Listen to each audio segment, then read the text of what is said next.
پڑھیں اللہم صلی علی سیدنا و مولانا محمد وعلی آل سیدنا و مولانا محمد وآلہ وسلم صلاۃ و سلام علیک یا رسول اللہ صلی اللہ تعالی علیہ وسلم۔ گزشتہ ہفتے میں ہم نے غسل کے تعلق سے چند احادیث بیان کی تھیں۔ اب غسل میں جو فرض ہیں وہ سب سے اہم ہیں۔ غسل میں 3 فرض ہیں۔ نمبر 1 کلی کرنا، نمبر 2 ناک میں پانی چڑھانا، اور نمبر 3 پورے بدن پر پانی بہانا، اور یہ سب سے اہم ہے۔ اگر ان تینوں چیزوں پر ہم نے اگر صحیح طریقے سے عمل نہیں کیا اور کوئی بھی جگہ اگر بال کے برابر خشک رہ گئی تو پھر ہمارا غسل نہیں ہوگا۔ جب ہمارا غسل نہیں ہوگا تو پھر ہماری نماز بھی نہیں ہوگی، کیونکہ ہر چیز کا ایک طریقہ ہوتا ہے۔ آپ اس کو اس طریقے سے کریں گے انشاءاللہ تو اس میں کامیابی ملتی ہے، اور اگر بغیر طریقے کریں گے تو وہ کام تو ہو جائے گا لیکن اس کا کوئی فائدہ نہیں رہے گا۔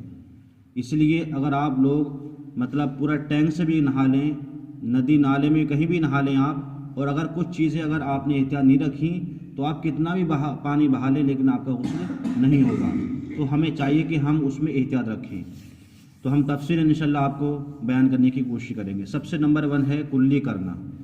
اب کلی کس طریقے سے کی جائے؟ صرف یہ نہیں کہ ہم نے منہ میں پانی ڈالا اور بس خالی گھمایا اور پھینک دیا، یہ نام کلی کرنے کا نہیں ہے۔ کلی کسے کہتے ہیں؟ دیکھیں آپ، کلی نام ہے منہ کے ہر پرزے، جو منہ کے اندر جو پرزے ہیں، اور ہر گوشے، ہونٹ سے لے کر کے حلق کی جڑ تک، ہماری جو حلق ہے نیچے والی، اس کی جڑ تک ہر جگہ پانی بہہ جائے۔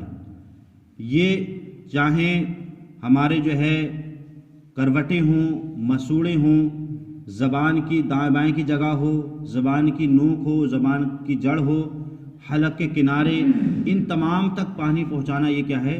ضروری ہے۔ اور بلکہ پانی منہ میں ڈالنے کے بعد ہم غرارہ کریں۔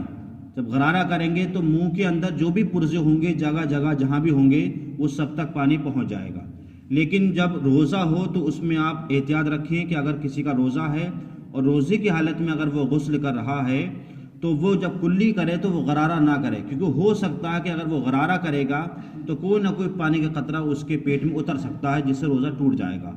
تو حالت روزہ میں جب ہم کلی کریں اور غرارہ کریں تو ہم اس چیز کی احتیاط رکھیں، اور روزہ نہ ہو تو ہم خوب اچھی طریقے سے اپنے جو ہے منہ کے اندر پانی کو ڈالیں اور ہر پرزے، ہر گوشے، ہر کروٹ، ہر کنارے تک وہ پانی کیا ہے؟ پہنچ جائے۔ اب اس میں خاص بات کیا ہے جو ہمیں دھیان رکھنی ہے؟ دانتوں کی جڑوں یا کھڑکیوں میں کوئی ایسی چیز جو پانی بہنے سے روکی جاتی ہے، اس کو چھڑانا ضروری ہے۔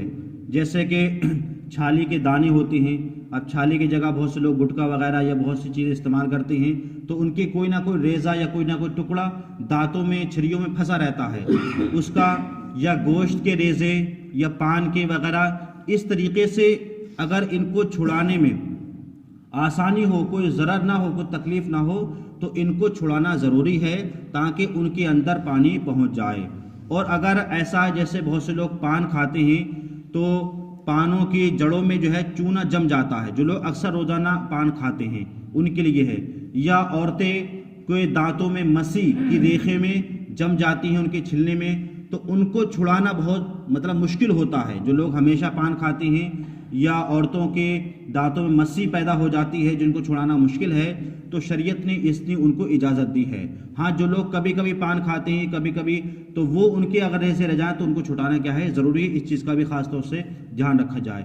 اسی طریقے سے ایک مسئلہ یہ بھی ہے کلی کے تعلق سے کہ اگر یوں ہی اگر دانت ہلتا ہو اور دانت کو ہم نے اگر تار سے باندھا ہو یا ہم نے کسی مسالے سے دانت کو جمایا ہو اور پانی تار یا مسالے کے نیچے نہ پہنچے تو معاف ہے، کیونکہ ہم نے جو دانت جمایا ہے وہ مسالے سے جمایا ہے یا ہم نے اس کو تار سے باندھا ہے، تو اب اس کو تار تو ہم کھول نہیں سکتے، مسالہ تو ہٹا نہیں سکتے، تو اگر پانی وہیں نہیں پہنچ پا رہا ہے تو معاف ہے، شریعت نے اس چیز کی اجازت دی ہے۔